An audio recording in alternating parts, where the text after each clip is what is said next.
E chegou o momento de falarmos de política. O jornalista Tiago Pereira já está aqui comigo. Parece que o fim de semana foi movimentado com a visita do presidente Lula a Portugal. Ele por lá não foi muito bem recebido, não é, Tiago? Não foi não, Marcelo, né? E esse fato é a prova de que é preciso posicionamento e tomarmos muito cuidado com o que a gente fala. O mundo é outro, Lula. Acorda! Olá para você e para a nossa audiência qualificada aqui da Pix TV. Ucranianos protestaram em frente à Embaixada do Brasil em Portugal. Ao contrário do que muitos pensam, sim, o mundo está de olho no Brasil e sabem sim o que o nosso presidente anda falando por aí. Lula já deu várias declarações, no mínimo confusas, sobre a relação Rússia-Ucrânia, com tons bem mais de defesa à Rússia do que ao país atacado que teve sua área invadida.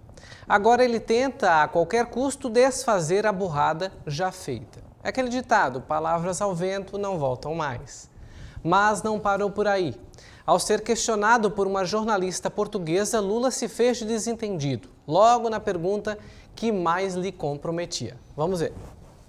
Ao Presidente de Portugal, eu pergunto se depois das recentes declarações do Presidente do Brasil sobre a guerra na Ucrânia, se entende que o Brasil tem condições para desempenhar um papel de mediador pela paz, ou se entende que ficou comprometida ou fragilizada a sua neutralidade. E sobre este mesmo assunto, ao Presidente do Brasil, que há uma semana afirmou que os países da União Europeia, entre os quais se inclui Portugal, estão contribuindo para a continuidade dessa guerra, eu pergunto se mantém essas palavras.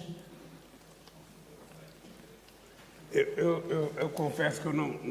Não foi fácil de ouvir, tem que ser baixo. Há uma semana afirmou... Tá. Eu percebi, porque já a conheço há muito tempo.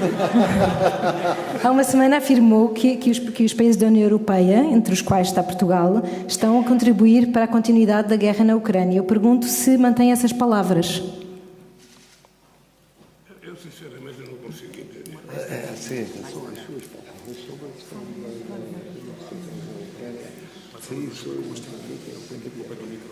ao Brasil.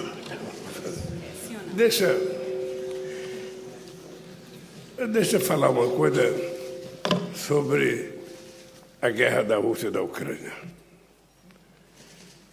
Faz tempo que meu país tomou uma decisão de que nós condenamos a Rússia pela ocupação do espaço pela ocupação e ferir a integridade territorial da Ucrânia. Isso logo nos primeiros dias. E temos voto na ONU nesse sentido, fazendo críticas à ocupação. Entretanto, nós não somos favoráveis à guerra, nós queremos a paz. O Brasil está tentando já há alguns dias, foi isso que eu conversei com o Olavo Scholz, isso eu conversei com o Macron, isso eu conversei com o Biden, isso eu conversei com o Xi Jinping. O Brasil quer encontrar um jeito de estabelecer a paz entre Rússia e Ucrânia. Não ouviu bem, não entendeu, mas as outras perguntas que a mesma jornalista já havia feito, ele tinha entendido. Só essa que ele deu essa atrapalhada, pediu uma colinha ali para o presidente de Portugal. E, pois é, depois de tudo isso, né, ele confessou que o Brasil se recusou a vender mísseis à Alemanha, pois seriam doados à Ucrânia. Nós noticiamos aqui no sábado.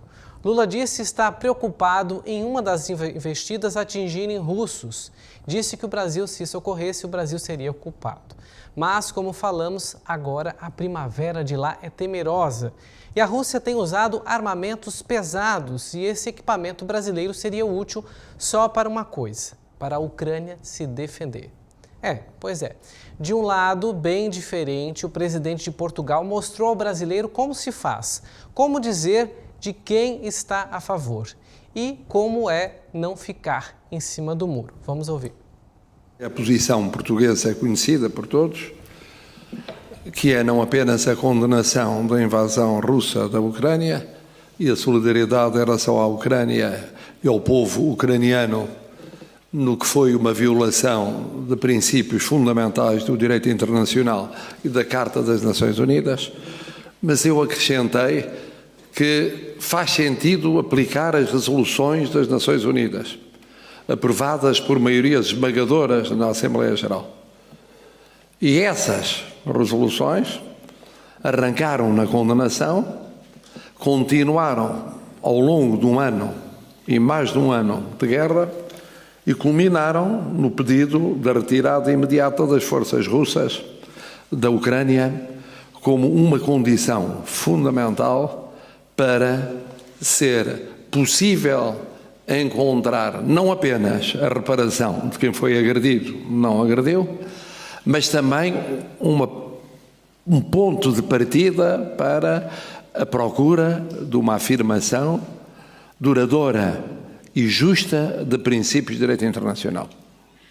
E, portanto, nesse sentido, Portugal, solidário com a NATO e solidário com a União Europeia, pensa que não é uma situação justa o não permitir à Ucrânia o defender-se e tentar recuperar território que foi invadido com violação da integridade territorial e da soberania do Estado.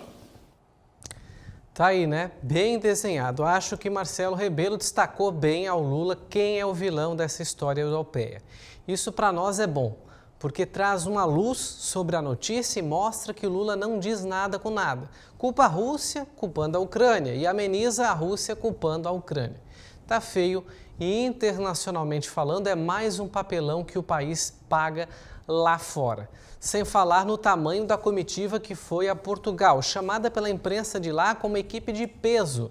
Precisando de 22 carros para se locomover em Portugal, foram 2 aviões. Ao todo, foram 8 ministros, 4 senadores e 8 deputados. Só os 8 ministros que eu citei levam em torno de 50 pessoas. Segurança, assessor de imprensa, assessor parlamentar e por aí vai. Eita, é muita gente.